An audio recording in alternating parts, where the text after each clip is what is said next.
வணக்கம், நான் டாக்டர் தனசேகர் பேசுறேன். இன்னைக்கு நம்ம எஸ்எஸ் ஹெல்த்கேர் சேனல்ல பார்க்க போற முக்கியமான ஒரு வீடியோ, நீங்க எல்லாருமே ரொம்ப எதிர்பார்த்துட்டு இருக்க ஒரு வீடியோனே சொல்லலாம். உண்ணாத குழந்தையை உண்ண வைப்பது எப்படி அப்படின்றத இன்னைக்கு வீடியோட சாராம்சம்.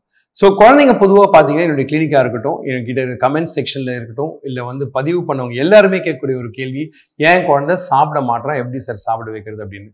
ஆக்சுவலா பார்த்தீங்கன்னா, இதுக்கான முக்கியமான ஒரு புள்ளையர் சொல்லினே சொல்லலாம். முதல் கோணல் முற்றிலும் கோணல் தான் ஆரம்பமே சரியில்லாமல் போறதுக்கான முக்கியமான காரணம். பல குழந்தைகள் வந்து என்ன பண்றாங்கன்னு பார்த்தீங்கன்னா, 6 மாசத்துல குழந்தைங்களை உணவு கொடுக்குற சமயத்திலேயே குழந்தைங்களை வந்து சரியா வந்து உட்கார வச்சு உணவு கொடுக்காம நிறைய வீட்டில் வந்து பார்த்தீங்கன்னா குழந்தைங்களை படுக்க வச்சு குழந்தைக்கு வந்து உணவு எப்படி திணிக்கிறாங்க. இது வந்து ஒரு பெரிய பிரச்சனை. நிறைய பேர் இதை ஒத்துக்கிறது இல்லை. ஆனால் கொஸ்டின் நம்ம ரொம்ப க்ளோஸாக கேட்குற சமயத்தில் பார்த்தீங்கன்னா நிறைய பேரண்ட்ஸ் வந்து இதை ஒத்துக்கிறாங்க. இது ஒரு பெரிய பிரச்சனை. பின்னாடி காலத்துல மனசுக்குள்ள சாப்பாடை நினைச்சாலே வரக்கூடிய ஒரு பயத்துக்கான ஒரு முக்கிய காரணம். இது நம்பர் 1. ரெண்டாவது விஷயம் என்னன்னு கேட்டீங்கன்னா, குழந்தைங்க வந்து 9 மாசத்துல பொதுவா என்னுடைய பழைய வீடியோஸ் எல்லாத்துலயுமே சொல்லியிருக்கேன் நான். 9ஆம் மாசம் ஒரு முக்கியமான விஷயம். ஏன் அப்படின்னா 6ல இருந்து 9 மாசம் வரைக்கும் குழந்தைங்க எல்லா உணவையும் சாப்பிட ஆரம்பிப்பாங்க. 9ஆம் மாசத்துல குழந்தைங்களோட தேவை என்னன்னு நமக்கு தெரியாம குழந்தைங்களுக்கு சாதாரணமா நம்ம சாப்பிடக்கூடிய ஸ்பைசஸ் அல்லது மசாலா பொருட்கள் இதெல்லாம் குழந்தைங்களுக்கு கொடுக்கறதுக்கு வீட்டுல ரொம்ப தயங்கி, அதே மாதிரி 6ஆம் மாசத்துல கொடுத்த மாதிரி கஞ்சி மாதிரியே கொடுத்துட்டு இருக்கிறதுனால குழந்தைங்களுக்கு வந்து வெரைட்டி அப்படின்ற ஒரு விஷயத்த மறந்து போயிடுறாங்க.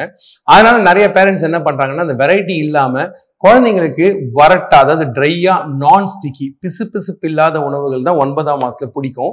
குழந்தைங்க அதே மாதிரி தானா சாப்பிடணும்னு ஆசைப்படுவாங்க. அந்த தேவைகளை வந்து நிறைய பேர் புரிஞ்சுக்காம என்ன பண்றாங்கன்னு பாத்தீங்க அப்படின்னா, குழந்தைங்க அதே மாதிரி உணவை கொடுத்து பழகிறது. இது 2வது விஷயம். 3வது விஷயம் என்னன்னு பாத்தீங்கன்னா, குழந்தைங்களுக்கு வந்து ஆக்சுவலா திணிப்புன்னு சொல்லக்கூடிய ஃபோர்ஸ் ஃபீடிங் அப்படின்ற ஒரு பழக்கம் ஒன்று பெரிய பிரச்சனையா இருக்கு.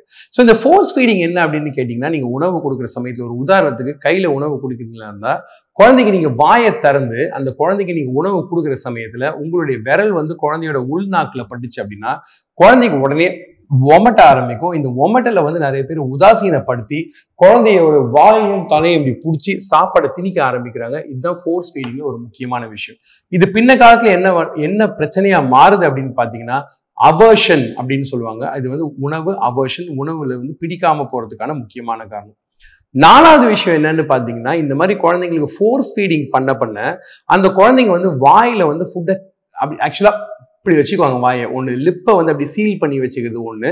இன்னொன்று பார்த்தீங்கன்னா, உணவை வந்து இந்த பக்கம் அடைக்கிறது, இல்லை இந்த பக்கம் அடைக்கிறது, இல்லை வாய்க்குள்ளேயே வச்சுக்கிட்டு அப்படியே உட்காந்துருப்பாங்க. ஸோ இந்த மாதிரி உட்காந்துருக்க குழந்தைங்க என்ன பண்ணுவாங்கன்னா, உணவை முழுங்காததுனால நிறைய பேரண்ட்ஸ் விரல்ல வாயை வச்சு குத்திட்டு குழந்தைய வந்து சாப்பிட வைப்பாங்க. இது வந்து மிக தவறான அணுகுமுறை. அதே எப்படி பிரதிபலிக்குது அப்படின்னு பாத்தீங்கன்னா, சப்போஸ் நீங்க குழந்தைய தூக்கிட்டு இங்கேயும் அங்கேயும் சுத்தி சோறு ஊட்டுற அம்மாவோ அப்பாவோ இருந்தீங்க, இல்லை தாத்தாவோ பாட்டியோ இருந்தீங்கன்னா, எதிர்காலத்துல ஒரு 4-5 வயசுல குழந்தை தானா உட்காந்து சாப்பிடாது. ஸோ அப்ப அந்த குழந்தைக்கு நீங்க சோறை தட்டுல போட்டு வச்சு டிவி முன்னாடி உட்கார வச்சீங்கன்னா கிட்டத்தட்ட ஒரு தோசையை 1 மணி நேரம் சாப்பிடுவாங்க. அதுக்கு என்ன காரணம் அப்படின்னா, நீங்க அவங்களுக்கு அப்படி பழக்கத்தை சொல்லி கொடுத்ததுனால அவங்களால உடனே சாப்பிட முடியாது, உடனே உணவை முழுங்க முடியாது, உடனே உணவை செரிக்கவும் முடியாது. ஸோ இதை வந்து ஒரு பெரிய பிரச்சனையா 4ல இருந்து 5 வயசுல கூட்டிட்டு வருவாங்க. ஸோ இதையும் நான் பார்க்குறேன். ஸோ இது வந்து தவறை தடுக்கிறதுக்கு ஒரு முக்கியமான விஷயம். லாஸ்டான விஷயம் என்னன்னு கேட்டீங்கன்னா, உணவுப் பொருட்கள்ல தவறான உணவுப் பொருட்களை கொடுக்கறது.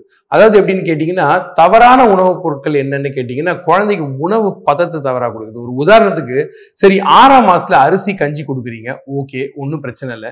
7ஆம் மாசத்துல வந்து பதத்தை கொஞ்சம் கூட்டி குழந்தைக்கு நொய் கஞ்சி மாதிரி கொடுத்து குழந்தைக்கு முழுங்குறப்போ ஒரு வித்தியாசமான ஃபீல் கொடுக்கறது ரொம்ப முக்கியமான விஷயம்.